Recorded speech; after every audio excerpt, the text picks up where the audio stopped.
Hello students, welcome to my channel Shreya classes. आप सभी को मेरे यूट्यूब चैनल बहुत बहुत स्वागत है। तो फ्रेंड्स, आज की इस वीडियो में हम लोग रेलवे एनटीपीसी ग्रुप डी के लिए करंट अफेयर्स को देखेंगे, जिसमें हम लोग आज रूसी क्रांति के बारे में पढ़ेंगे। रूसी क्रांति क्या होता है, तो इसी के बारे में हम लोग जानेंगे। तो चलिए देखते हैं। वीडियो अच्छी लगे तो लाइक कर दीजिएगा, चैनल सब्सक्राइब, बेल आइकन दबा दीजिएगा, जो वीडियो अपलोड होगा उसका नोटिफिकेशन सबसे पहले पहुँच जाए। तो जो स्टूडेंट्स अभी तक मेरे प्लेलिस्ट में जाकर नहीं देखे हैं तो एक बार जाकर देख लें, क्योंकि मैं रेलवे एनटीपीसी ग्रुप डी के लिए बायोलॉजी में एक टॉपिक पर भी वीडियो बना चुका हूँ, तो आप लोग प्लेलिस्ट में जाकर जरूर देख लीजिए।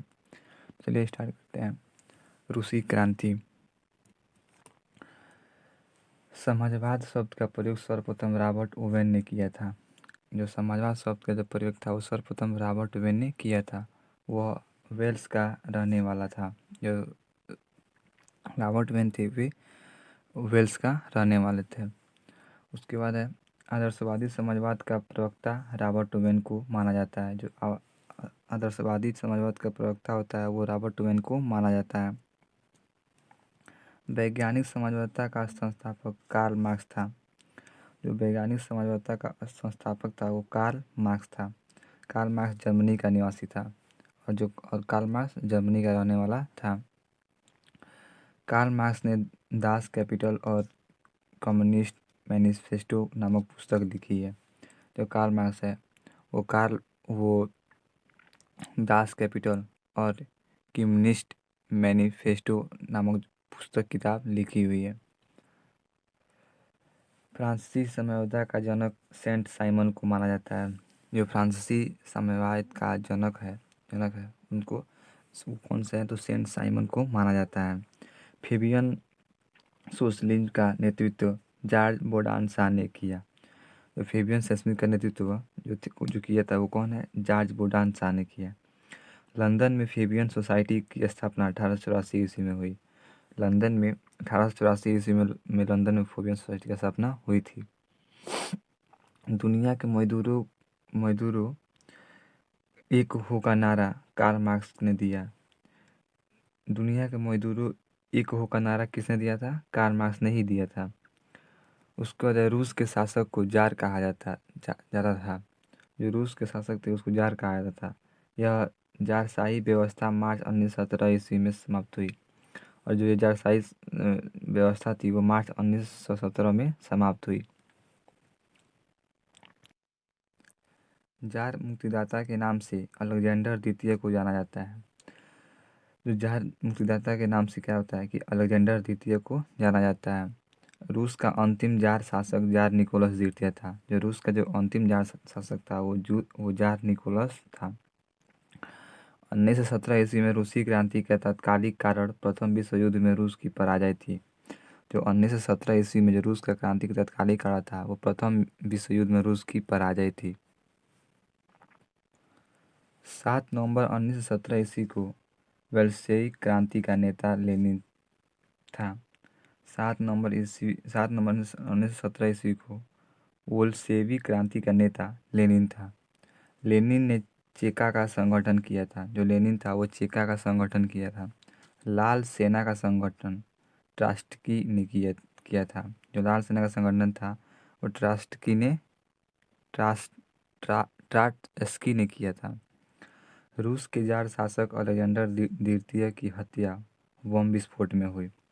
जो रूस के जार शासक का जो अलेक्जेंडर का जो द्वितीय हत्या बम विस्फोट में हुई। एक जार, एक चर्च और एक रूस का नारा जार निकोलस द्वितीय ने दिया था। जो जार, एक चर्च और एक रूस का जो नारा था वो किसने दिया था, जार निकोलस द्वितीय ने दिया था। रूस में सबसे अधिक जनसंख्या स्लाव लोगों की थी। रूस में सबसे अधिक जनसंख्या स्लाव लोगों की थी। अन्ना कैरेनिना के लेखक लियो टॉल्स्टॉय था। जो अन्ना कैरेनिना का लेखक था वो लियो टॉल्स्टॉय था। शून्यवाद का जनक तुर्गनेव को माना जाता है। जो शून्यवाद का जनक थे वो तुर्गनेव को माना जाता है। रूसी साम्यवाद का जनक प्लेखानोव को माना जाता है। जो रूसी साम्यवाद का जनक होता है वो प्लेखानोव को माना जाता है। बोल्शेविक दल का नेता लेनिन था। जो बोल्शेविक दल का जो नेता था वो लेनिन था।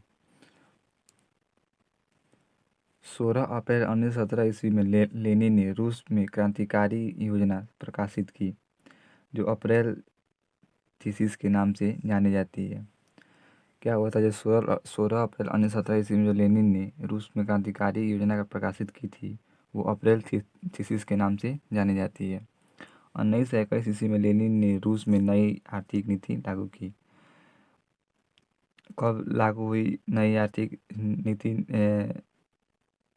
रूस में? 1921 में लेनिन ने किया था। आधुनिक रूस का निर्माता स्टालिन को माना जाता है। जो आधुनिक रूस का निर्माता है उसको किसको माना जाता है? स्टालिन को माना जाता है। लेनिन की मृत्यु 1924 ईस्वी में हो गई। लेनिन की मृत्यु कब हुई थी? 1924 ईस्वी में। राइटर्स ऑफ मैन का लेखक टॉमस पेन है। जो राइटर्स ऑफ मैन का लेखक है वो कौन है? टॉमस पेन है। मदर की रचना मैक्सिम गोर्की ने की।